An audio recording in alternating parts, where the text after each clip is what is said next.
تخيل انك نايم وتحت مخدتك تميمة غريبة شكلها لوحده يخض، بقها مفتوح وعينيها بتبص بانفراد.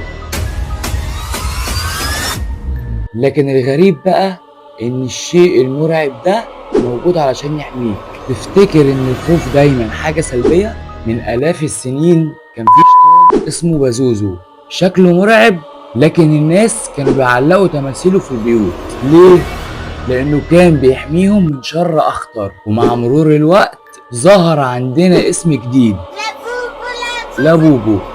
دمية مشوهة وعينيها واسعة وشعرها منكوش، بتتقال للأطفال نام أحسن لك بدل ما لابوبو تجيلك.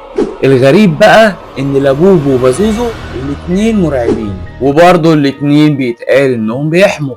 يا ريت نحاول نبعد الخطر ده عن ولادنا، والدمية اللي بالشكل ده غير يليق بحضارتنا ومعرفتنا الإسلامية. الشيء ده ما أعتقدش إن هو ليه أهمية في حياتنا مثلا، فيا ريت نحافظ على ولادنا. معاكم محمد الشاذلي.